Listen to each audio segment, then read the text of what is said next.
Assalamualaikum warahmatullahi wabarakatuh. Selamat datang di channel Yogi Otomotif. Ini adalah buring diasil yang sudah dikolter. Heran kan? Gimana buring diasil bisa dikolter ya? Ini hasilnya, hasil kolteran dari buring diasil. Bagi yang belum tahu, buring diasil adalah buring yang bahan linernya itu menyatu dengan buringnya. Jadi linernya itu bukan shock-shockan dari besi atau baja, tapi jenis dural atau jenis buringnya ini apa ya, aluminium ya, yang dikeraskan. Ini teknologi baru untuk motor-motor model sekarang. Di Yamaha sudah banyak menggunakan buring diasil model begini. Ini hasil kolteran, lumayan masih ada goresan-goresannya, tapi ini bagus kolteran ini.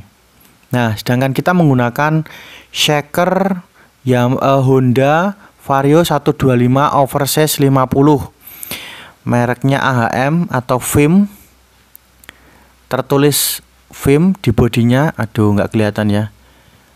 Nah, disitulah itu tulisannya VIM. Kemudian, nah kelihatan tulisannya VIM.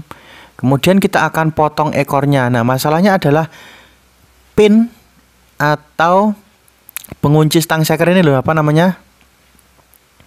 Nah, ininya itu terlalu kecil untuk Yamaha. Sedangkan kita masih menggunakan stang shaker Yamaha. Solusinya adalah kita kasih, nah ini pinnya ganjel. Itu bukan ganjel ya, itu sebenarnya pin ini kita bubut supaya bisa masuk di pin punya Honda. Nanti pemasangannya ini dimasukkan ke stang shaker, baru kita kunci menggunakan pin Honda Vario. Nah, seperti ini nanti bentuknya di dalam shakernya. Nah, ini agak seret ya karena masih baru. Nah, pin yang dari Yamaha tadi yang sudah dibubut, kemudian dipotong disesuaikan dengan lubang stang shaker, nanti akan ada di tengah sini, dimasukkan di tengah sini. Jadi kalau kalian punya motor yang bandrean, yang pakai shaker Honda tapi di Yamaha tapi menggunakan stang shaker Honda, pakainya seperti itu.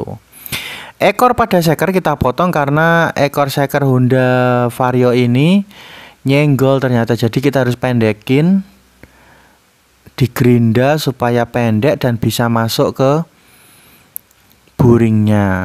Nanti kalau dimasukkan di buringnya jadi tidak nyenggol komponen yang ada di mesin. Sekarang proses pemasangan stang shaker. Nah, kita geser dulu kameranya. Kita tata shakernya dulu. Ini adalah ring shaker yang kita tata. Jangan sampai terbalik ya masangnya ya. Untuk ring shaker Honda, jadi ada sekitar 3 atau 4 ya. Nah, untuk yang belum tahu caranya masang stang shaker, bisa dicari di video saya di berikutnya, atau di video saya sebelum video ini. Ada cara pemasangan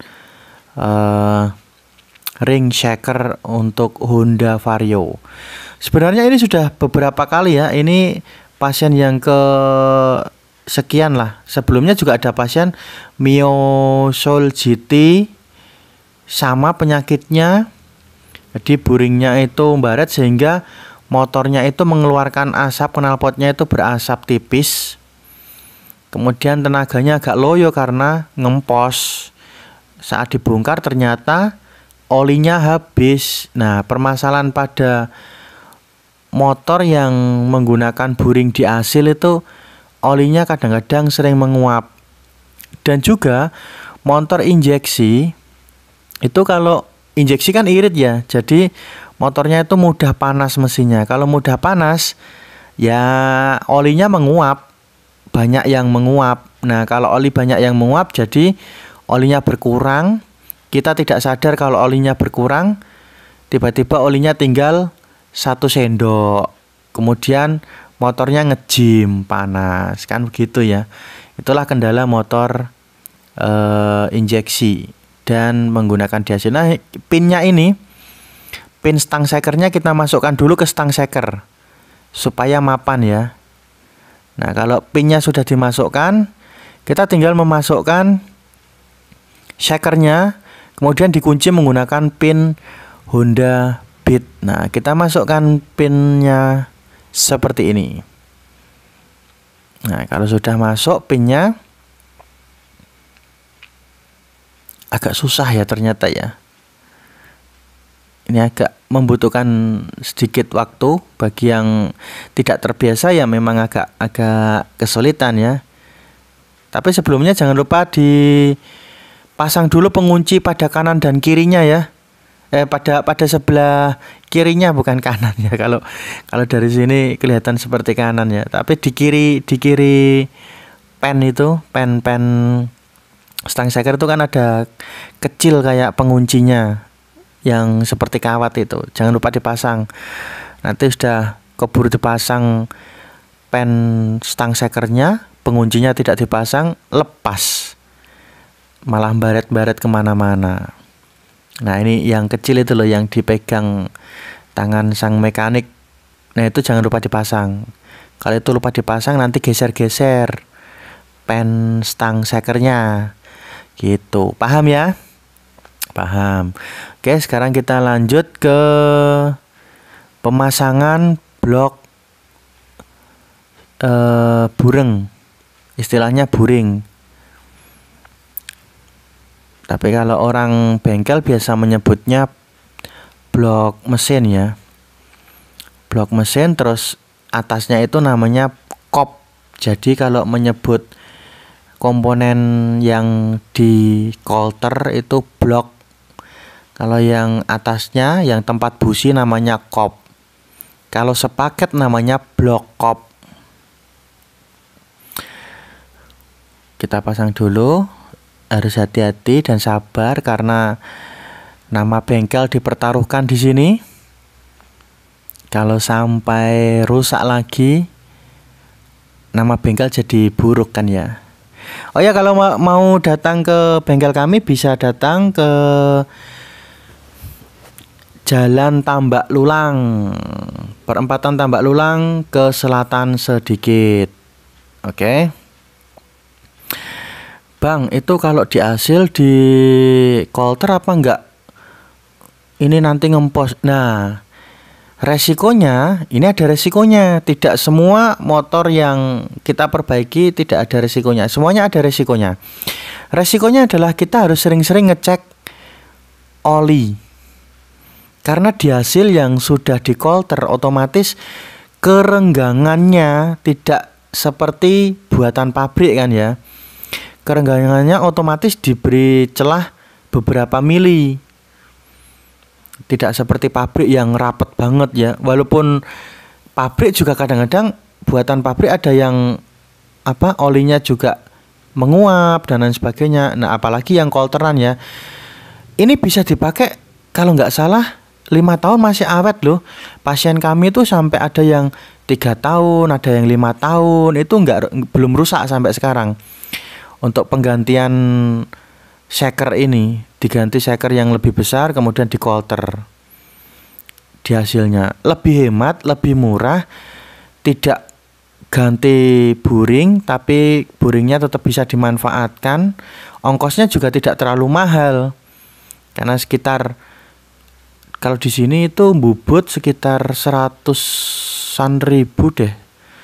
Terus ongkos jasa bongkar dan pasang sekitar 100-an ribu juga. Jadi total hampir semuanya termasuk spare part, shaker dan lain sebagainya, itu sekitar habis 370-an kalau nggak salah.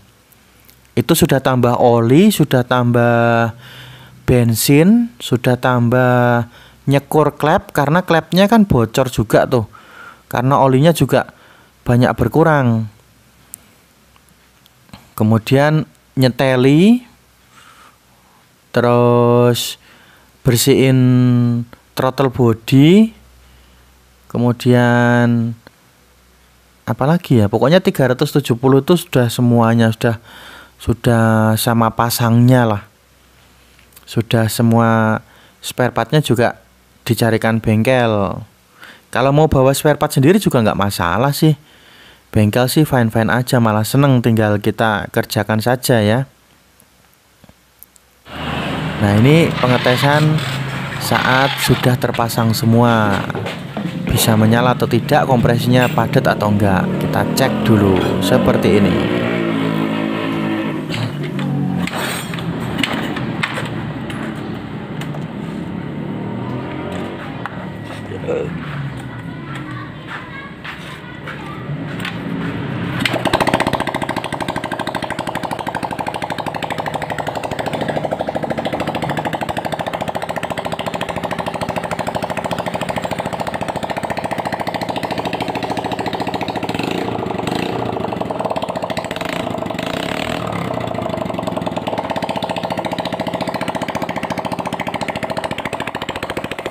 Nah, akhirnya berhasil, dan bila ada hidayah. Wassalamualaikum warahmatullahi wabarakatuh. See you next time. Jangan lupa subscribe-nya.